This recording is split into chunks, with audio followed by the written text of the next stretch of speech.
What's up, y'all? You're now listening to the What Now podcast. I'm Dr. Spencer Dupre, owner of Empower Chiropractic. And I am Dr. Zach Thompson, owner of Within Chiropractic. The purpose of this podcast is to document and share the experiences of two young business owners as we open our own brick and mortar chiropractic practices. Join along as we discuss all of our wins, our losses, insights, and the many, many lessons we learned. As a disclaimer, none of this is ever intended to be medical, legal, or financial advice.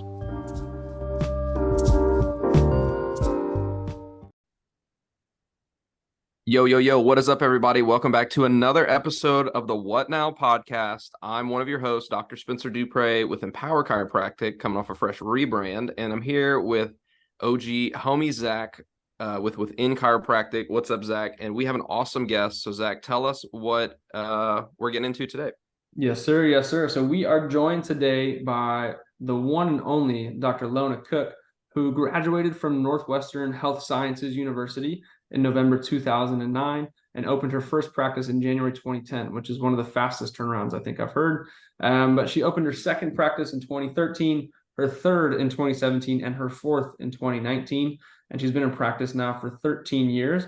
She has her main practice, which she still practices in 2 days a week, which is called Cook Chiropractic. She has sold one of her practices, has a team of 4 docs, 4 full-time CAs, and a few part-time CAs helping in various capacities, with a total full-time staff of 8. Her burning desire is to see love to see the expansion of above, down, inside out, and human potential. One of our practices operates totally in our public school system, seeing students and staff, and she would love to see this spread like wildfire across our nation and world because of how chiropractic has transformed everything in her life for the better. She wants to help other chiros grow and build their practices, which is why she speaks many weekends of the year, has books out, and does coaching through the remarkable practice, helping chiros to launch, build, and scale their practice. And you can connect with her on Instagram at CookLonaDC, or she'll drop a link in this podcast bio. So welcome to the What Now podcast, Dr. Lona Cook. Hey, thanks for having me. Great to be here. It is great to get to interview and have you on the podcast for our listeners. We were kind of joking before we started that I had come across your book, Just Tell Me Where to Start, which is phenomenal. I believe I got PDF, I think is where I had gotten it. And it's basically how to launch your business, launch your chiropractic practice. And I definitely read that way more than I was listening to professors. And I believe it served me quite well. All things mindset, what to do, what not to do, those types of things. So Dr. Cook, it is great to have you on. Yeah, thanks for having me. And that's why I wrote it, is when I sat in school, I remember thinking it'd be nice to read something where someone gave a firsthand account of like the first 24 months in practice. Like, how do you do it? How do you launch successfully? So I just kind of went back through what I had written down in my calendar over the course of 18, 24 months, and then put it in a book format.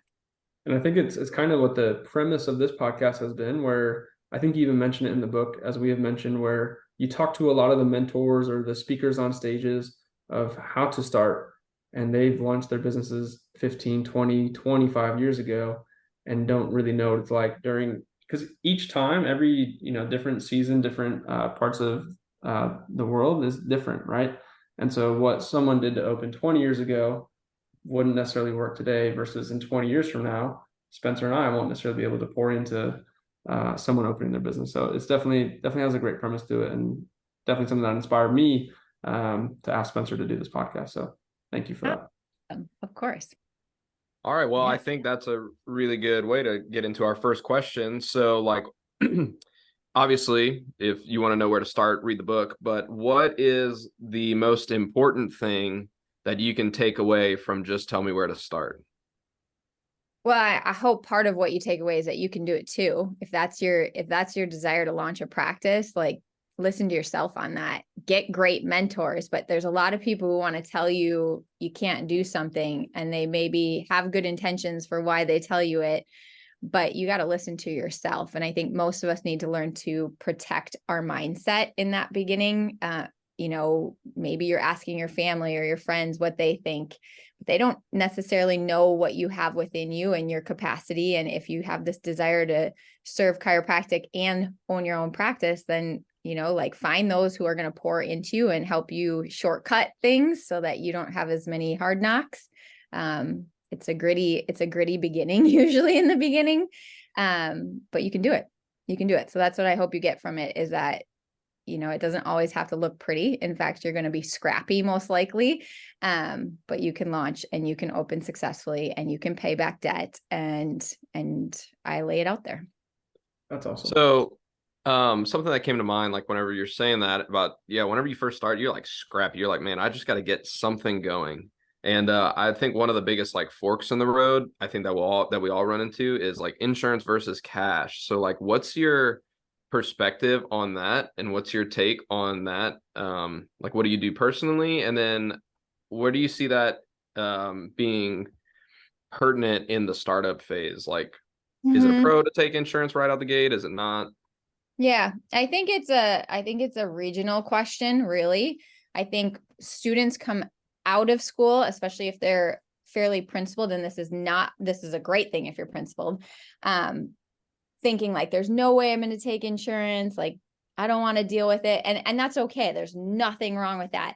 But I also think you have to look at your region, and the like blanket statement of like no insurance may fit your region and be fine. And it may also not. Like, if you're in an area that actually has decent chiropractic reimbursement, and you could pretty easily submit to it, and it helps the startup phase because more people are going to come into the practice faster, and a little less education on your part as to like how they're going to pay for it, then I don't think that means like, like you're less of a chiropractor to some extent, which I sometimes feel like is the tone that we get when we talk about it. With that said, it is certainly more work at times to take insurance. So my practice, our main practice is about 85% cash, 10 to 15% insurance, depending. I feel like we've had a lot of older people lately, and we do take Medicare. So, that's one way that I look at it, is like, I want to take care of the old people. There's a lot of compliance things you need to know when you're dealing with Medicare. So get,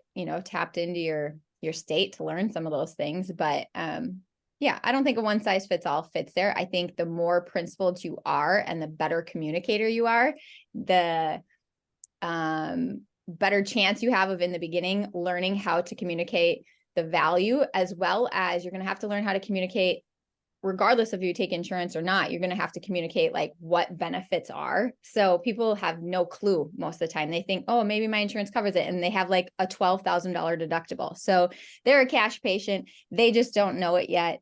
And you have to learn how to communicate that stuff with them. Yeah, that's great.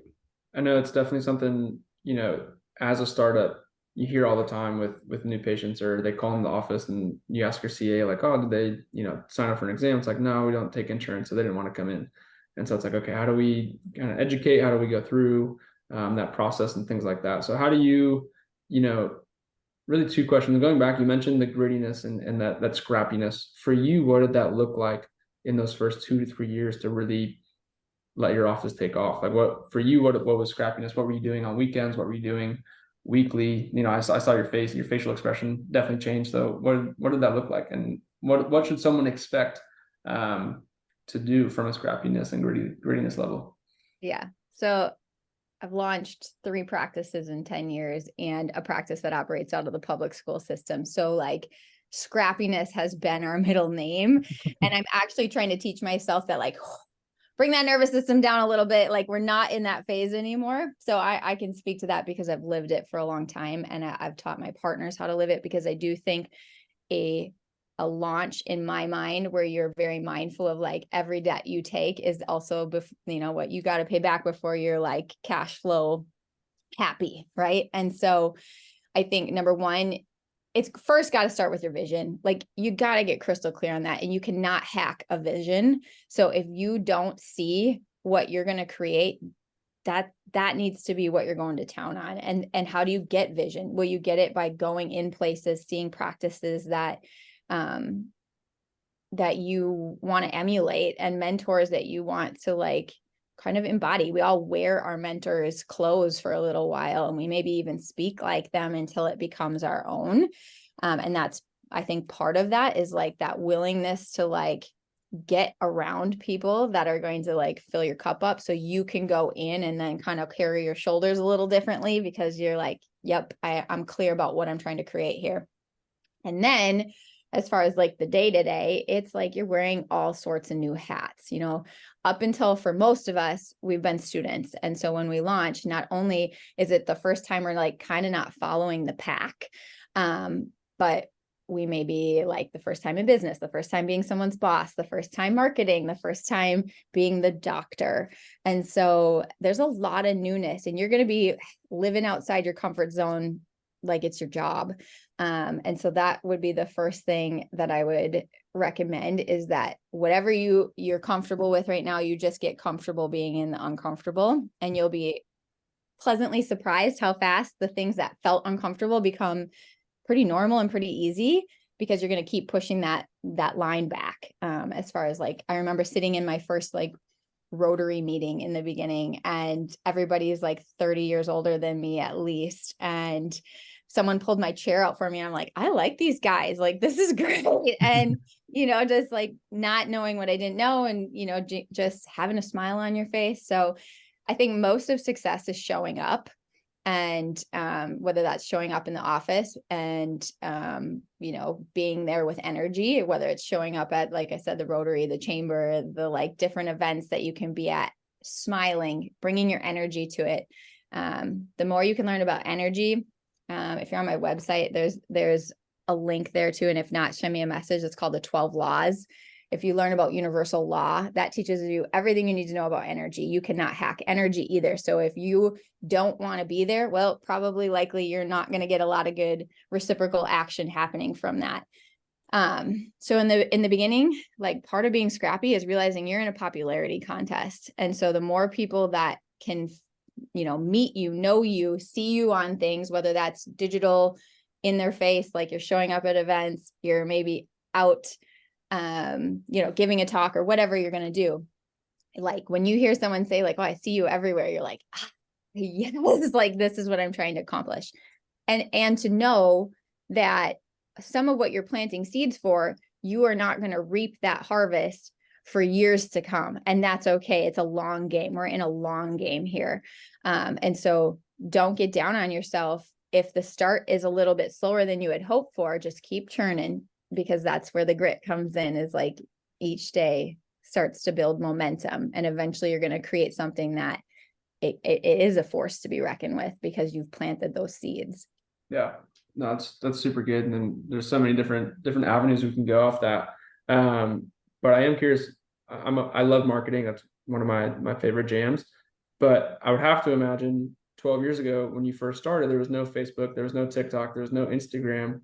And so what would you say were your rocks or your bankers that you're like, I'm going to do these 3 or 4 things and make sure I'm doing those? I know you mentioned the Rotary, mentioned the chamber. Like, what were you doing to really have that omnipresence when people weren't on their cell phone, looking at Google, looking at Facebook, those types of things?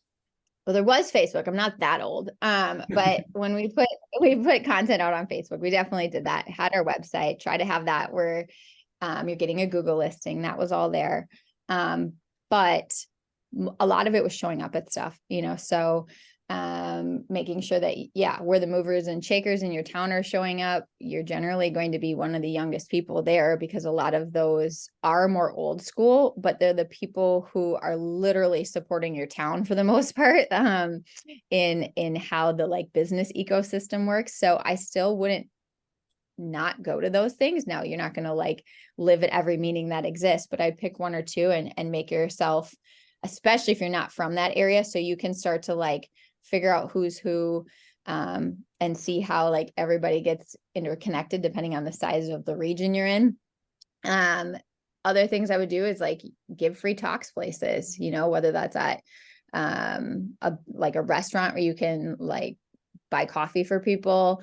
Obviously you can have talks at your practice too, but sometimes getting outside of your 4 walls is a good thing. Even if just a handful of people show up, you still give the talk. Your energy is there. One of our patients, that was my second patient, she's been with me, I don't think she's missed a month in 13 years. You know, I gave a talk to her and one other person, and she was terrified of chiropractic, and she came in and she's awesome, and so I always think like, oh, me and Sally, we're in it, like from the beginning.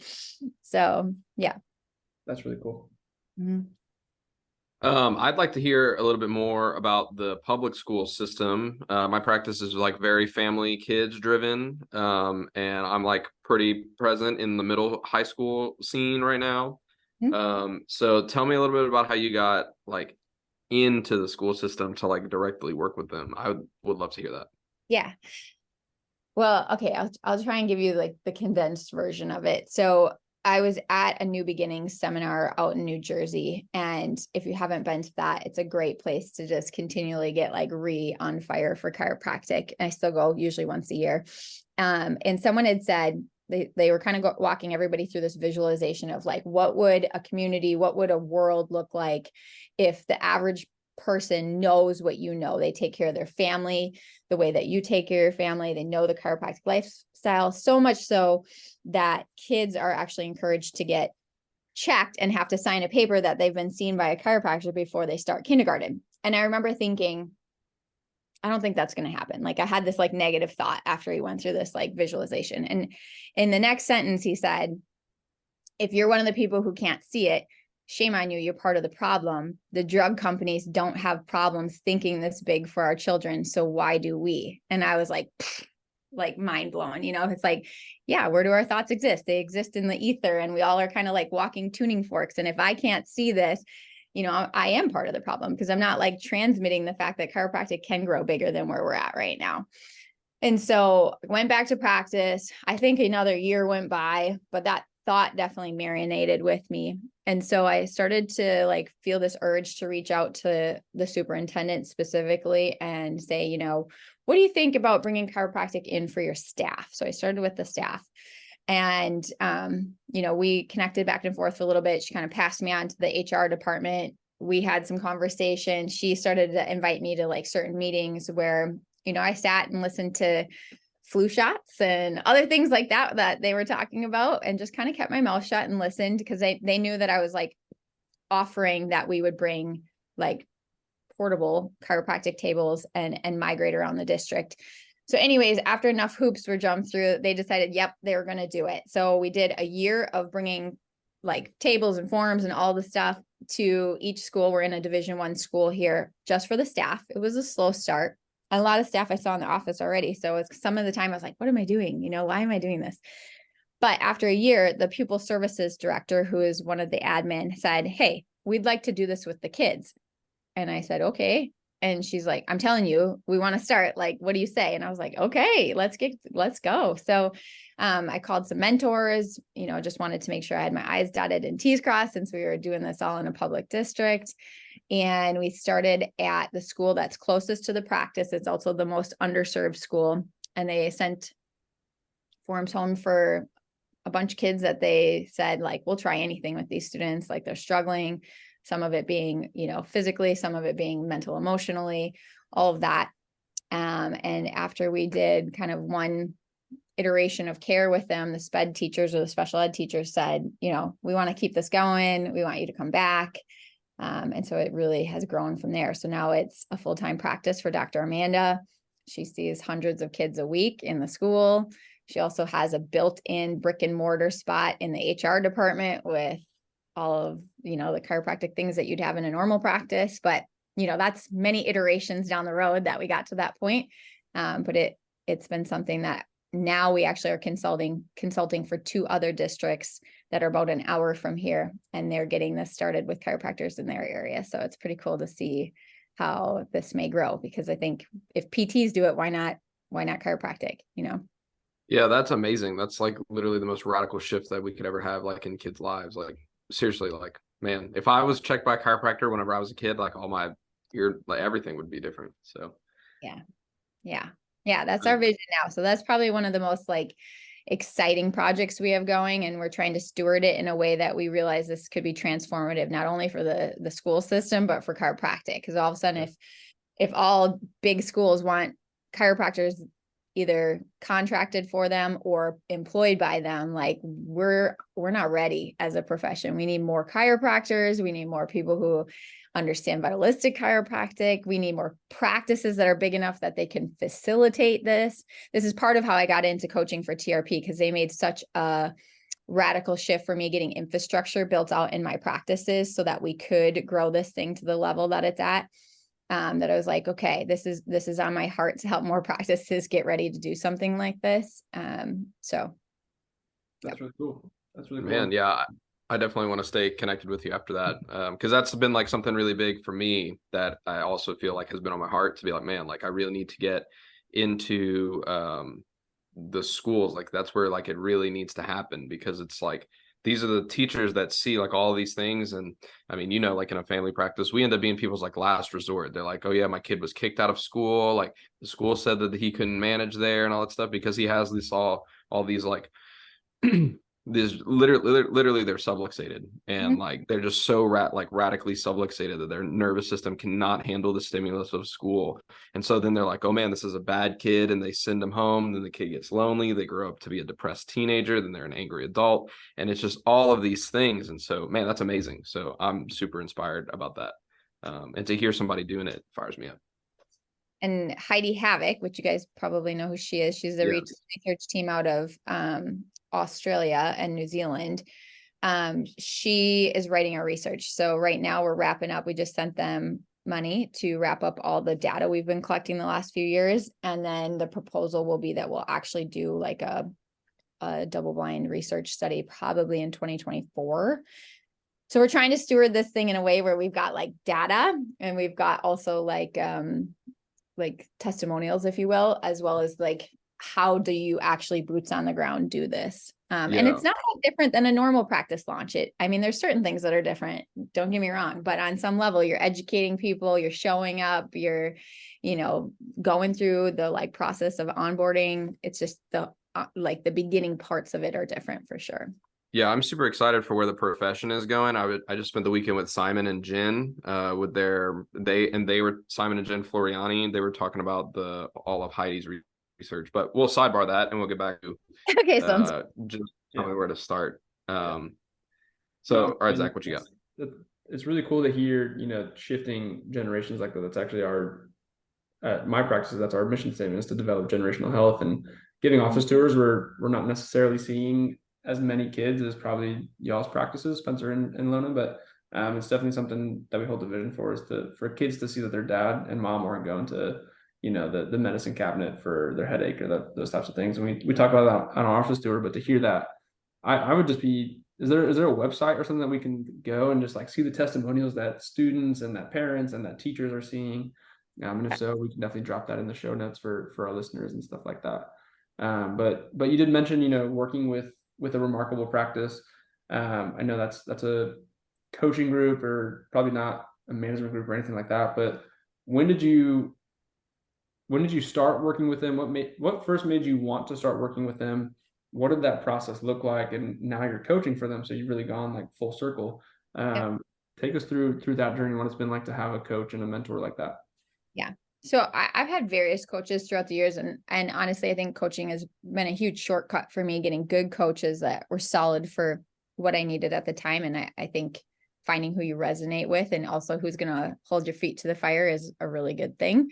And so in 2019, towards the end of the year, I Dr. Amanda was up here. The school project was now separated into its own entity. So she had been an associate that was full-time in the office helping me with the school stuff. And then our plan was that eventually as the school project continued to grow, like she would morph into like being full-time in that capacity. So I knew I was going to be onboarding another DC quickly. I also have 2 small boys. So right now they're 8 and 3. And so I really started to feel like, man, I got to get myself in a better like rhythm so that I'm not getting burnt out and dropping the ball like in the time that I have with them while they're young. So that was really important to me, that I wanted to reduce my hours in the office at that time. Simultaneously, I recognized too that like this project with the schools is a big project. And so like, I just need some people who have big visions for it. And so I was looking to get coaching around becoming more of like a CEO. And that's what originally enticed me into the Remarkable Practice, is they have that CEO program that Dr. Pete Camiolo and Dr. Steve Franson teach. And so I went to their first immersion. The immersions are really awesome. Like the first time, I think most of us go, we're almost like super overwhelmed, because it is, I would say, more robust business coaching than what I've experienced in other groups. And so, I definitely realized like I got a lot to learn here, and started the process of, they do cohort or mastermind coaching. So you may coach one-on-one for a bit until they figure out which room you need to be into and who you need to be having conversations with. And then you're moved into a cohort that's small. So usually like 3 to 6 people max. Where you're going to learn together and you learn from each other. And truly, like, getting in the mastermind conversations is really where it's at, because someone says something like, oh, we're going into the schools. And all of a sudden you're like, how do you go in the schools? Or, oh, I'm onboarding my, 50C. And you're like, I've never thought about how a practice would even operate at that size. How does that look? Like, you can have those conversations. So they have cohorts in each of those capacities. So whether you're in the, you're ending school and you're like, I know I got to get ready to launch, or you're like, okay, it's me and one CA, but I need to build this thing so that I can think about bringing on more CAs and, an associate at some point, that gets you in the right conversation. So it's been a critical piece for us to keep growing. And still, all of us have small kids, and so we have pretty great schedules, I think, in chiropractic, and that doesn't come by chance. It's like, we've got to get the systems in place for that to happen. So whenever you're like building this out, and Zach and I in practice right now, I think we both just hired our second CA about a week ago, 2 weeks. And we're going to be looking to hire on our first associate probably in the next year, definitely within the next year. So what are some of the traits, like how do you coach someone who's in our seat? What should we be looking for in associates? Well, I think almost before you even look for the associate is making sure, like, you look at yourself first, and like, who am I as the leader, and who am I when all of a sudden I'm not the one that's adjusting everybody, and what does that look like? Because I think most chiropractors, and you guys might be, you're already thinking about this and you're only a year in, which is awesome. But I think a lot of us get really identified with being the one that spins all the plates, adjusts all the people. If your people are saying like, you're the best, you've got a problem, because now when you bring an associate in, it's no longer like the Dr. Lona show. And so if you've created it to be the Dr. Lona show, then it's difficult to make that transition with associates. You want chiropractic to be the best. You want the like facility and the patient experience to be like bar none, right? But that's where the conversation begins before you even bring someone in, is like, what's the culture here like? And what does this associate that would come in, what's the benefit for them joining this practice? Like, what's the trajectory they have that's better with me than without me?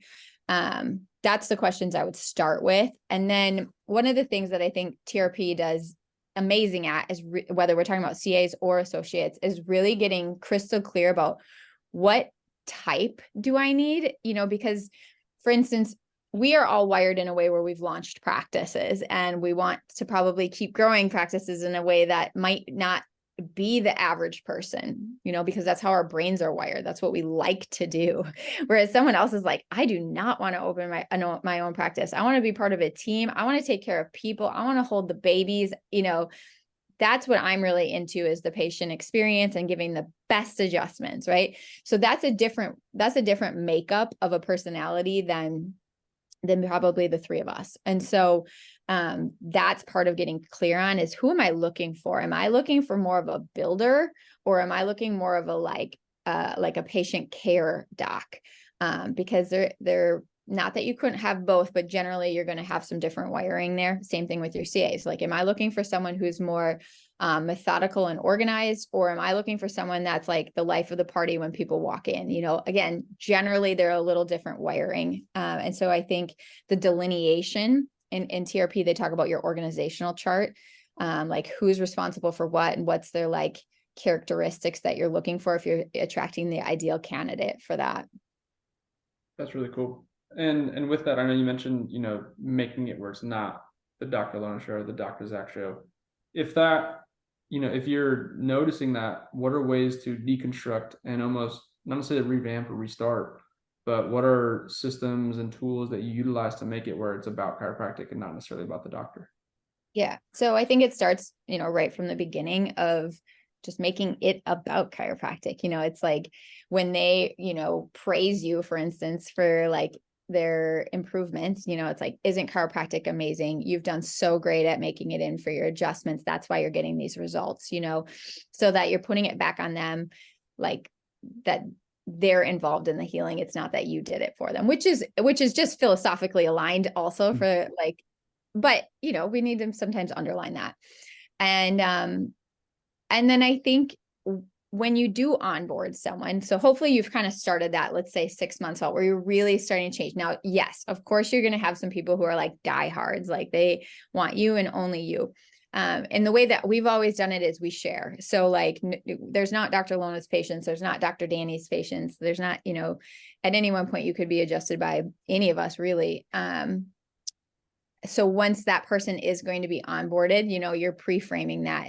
And for us, anyways, we've usually had the first 2 to 4 weeks that the new doc is here. Like they're really just meeting and shaking hands and like becoming a familiar face in the practice, so that people feel comfortable and you're introducing them as the doctor, and you have those tough patients maybe that, want it a certain way and only a certain way. And so in those cases, let's say like Zach, you were coming on, I might say, okay, Dr. Zach, like this is Amelia, and Amelia loves to have side posture like this, so that it's like, I've passed the torch to you, not because you need me to say that as the doc necessarily, maybe you do, but like, it's more for Amelia. So she's like, I'm being well taken care of here. They know me. They're not going to just like move me over with someone not giving that specific kind of like referral happening.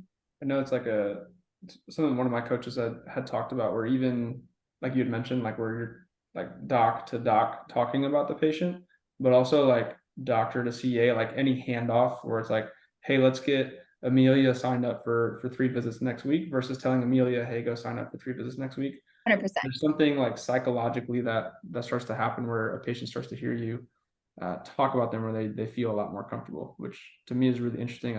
I've tried to think back on like different businesses that have done that.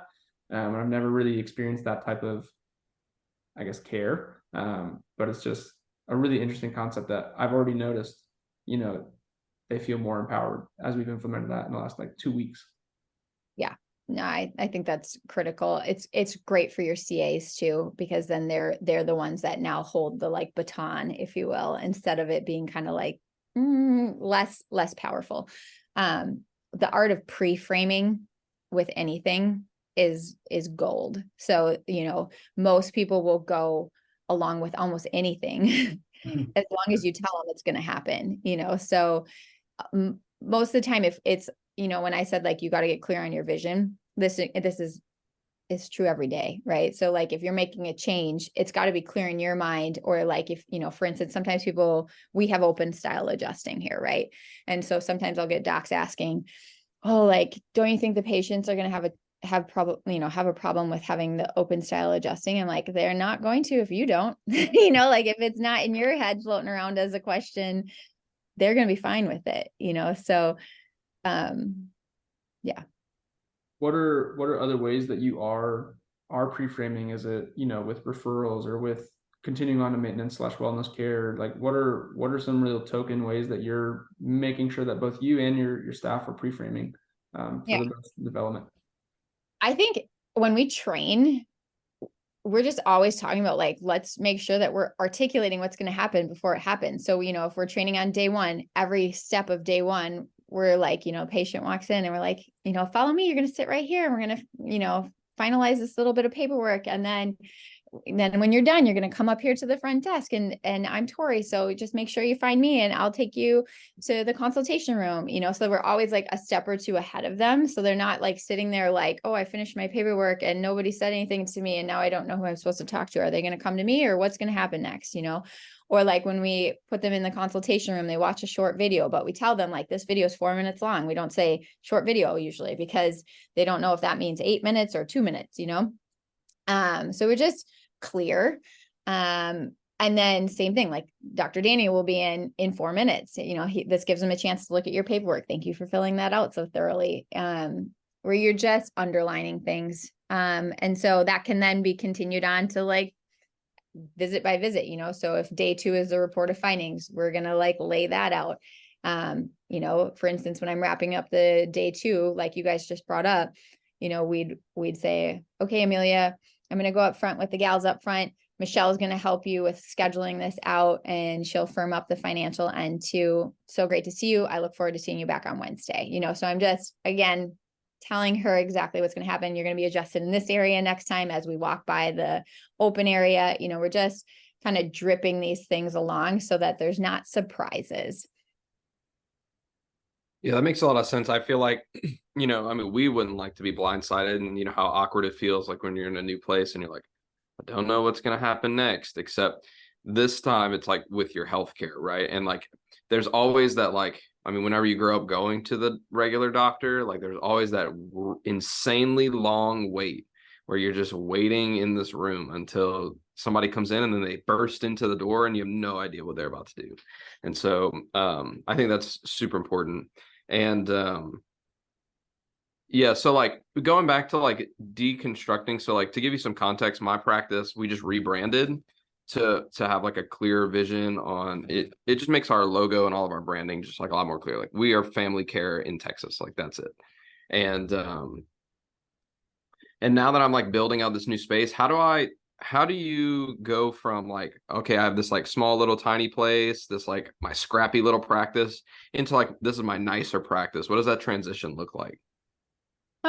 I think again, like I'm going to take it back where I take it all the times. It's like in your head first, how do you see it going? And then, for us, for instance, in 2015, we went from, I think it was like 1,100 square feet in here to then doubling it. And, what was crazy is I thought like, this is going to be so chaotic. So we were knocking down walls and like everything was flipped, and we grew during the construction and we were probably in 700 square feet during that time when all the construction was happening. So much of it is energy, and like where the energy is ripe, stuff is going to flow. And when the energy is off because either you're fearful or you're feeling constricted or whatever, like that's got to get straightened out. Now, sometimes you're scared and you're going to do it anyways. That's normal. There's a difference between like fear and being immobile and then like fear and like, I'm going to do it anyways because this is on my heart and it needs to get done. So I think patients just like, I think about some of our people that have been with us since the very beginning, and they've seen, multiple docs that have been associates. They've seen, us going from a tiny square footage to now like the bigger thing. And sometimes I'm in the office and sometimes I'm not in the office. And I think you've just got to keep it consistent.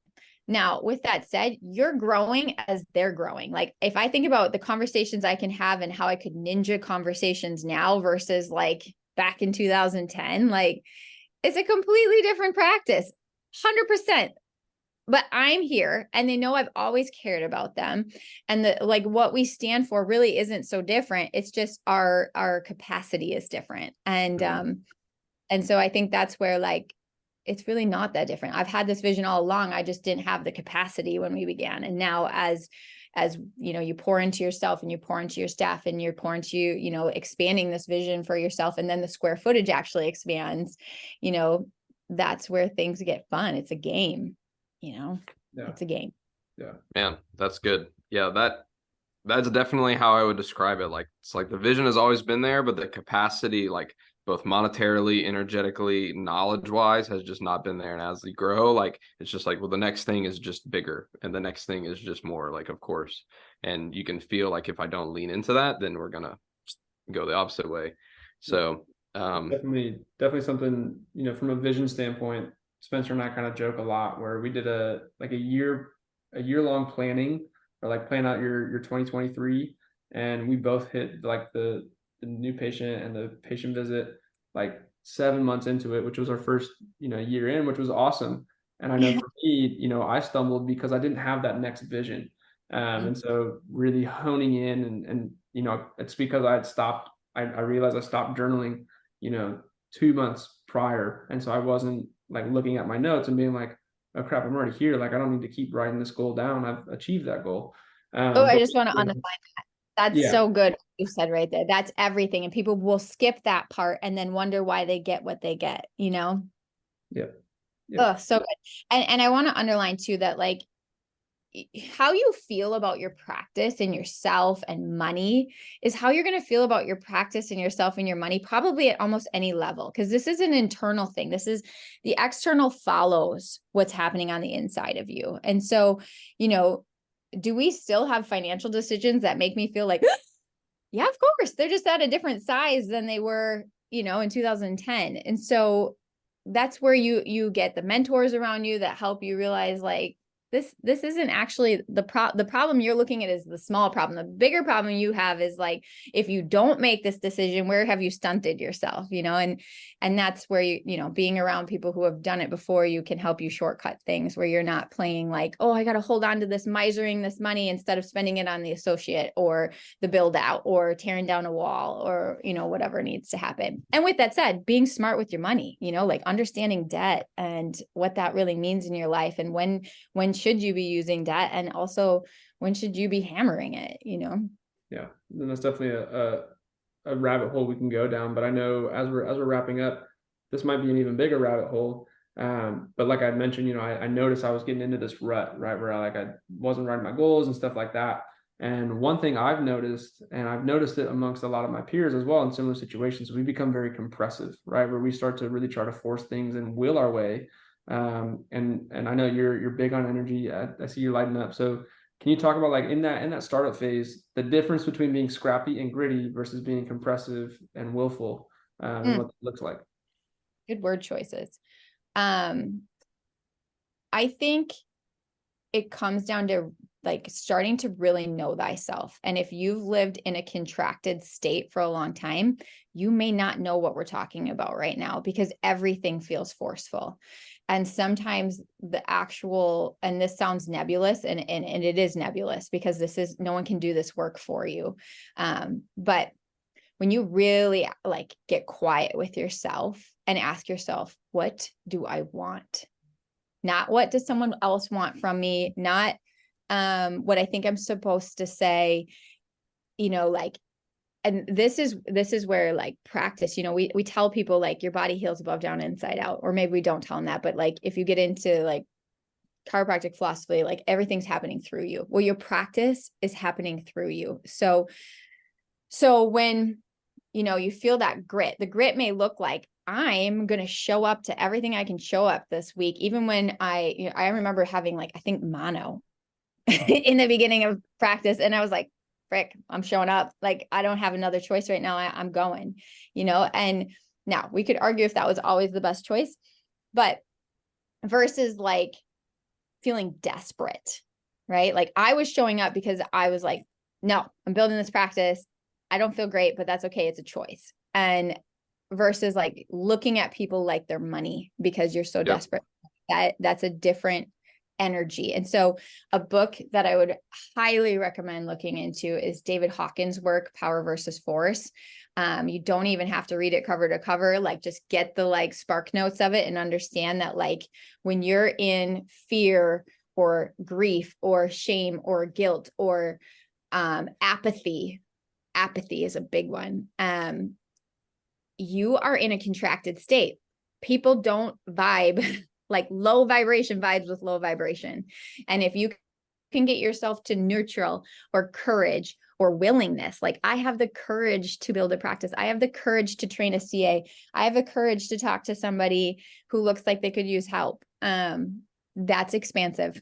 And that's where things start to move in a way that you can't even believe. And then if you can go up into like peace or joy or love or connection, Now it's like crazy stuff starts to happen. And we could have a whole podcast on that, because I think like at the end of the day, the best thing you can do for your life, your practice, is to monitor your internal state before you take action. That's called inspired action.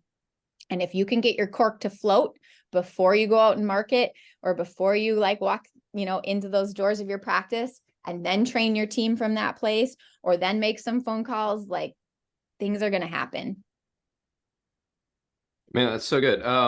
While we wrap up, do you have anything left to drop for anybody, for anything for the good of the order? No, I mean, I'm here as a resource. I'm happy to help. I love this thing called chiropractic. It has transformed my life for the better in so many ways, personally, financially, in how I birthed my babies. Like, if you let this thing called chiropractic marinate in you, and I'm not talking just the adjustment, I'm talking everything that comes with it, the science, art, philosophy, like, your life is in for the most wild ride. It is 1,000% worth the price of tuition. It's the best investment you've ever made, but make sure that you don't shortcut yourself by thinking when you're done with school, you're done. Very true. Can you now remind everyone where those 12 laws of energy are? Yes. So on my website, I'll make sure they're there. If you sign up, I think there's like a link where you'll get them, and they'll get dripped out to you over 4 days, I think, with just me talking about how it relates to the chiropractic practice. I'll send you guys a link for that. You can put it in the show notes. Gotcha. I think it's on my Instagram too, in the like drop down. That's the energy stuff. I think also I sent you guys the roadmap TRP has for launching. And so that would be probably in the show notes as well. Nice. Awesome. Well, Zach, you got anything else? No, I mean, I'm just super inspired. This was definitely a conversation I know I needed to listen to. I'm glad I got to, be a part of it. So thank you so much for carving out an hour of your time to talk with us and talk with our listeners. Is there anything we should be looking forward to from Dr. Lona Cook? Well, you guys just help me dream this whole like public schools bringing chiropractic into the world. That would be amazing. I don't know. I think that's happening. I'm pretty excited about it. So yeah, I really think the more of us that dream, like, why not? Right? Like, it's transformative in many ways, but I feel like one of the messages I've been saying is it's time for chiropractic to go on the offense. Mm-hmm. And Selena Sigafus said to me, the mission trip's in your backyard. And it's like, there is no shortage of people for chiropractic to help. We need to be good communicators. And then we also need to like do the internal work to know that, like, if not us, then who, like, why not try? That's something a mentor said to me in the beginning that stuck with me, is why not try? That's literally the mantra for my practice. If not us, then who? So, no, nice. This has been super good, and definitely leaving inspired. Dr. Lona, again, thank you so much for joining us. If you enjoyed this conversation, if you enjoyed any bit, which I'm hopeful you did, please share. Give Dr. Lona Cook a follow on Instagram. Definitely gonna look into those 12 laws of the universe and see how they apply to chiropractic. But yeah, thank you so much. And if you enjoyed it, again, share with a friend that needs to hear this similar information so that y'all can be on the same vibration. Thank you, Dr. Lona. Thank you, guys. Share the show, send it to a friend, and thanks again for listening to the What Now podcast. Peace.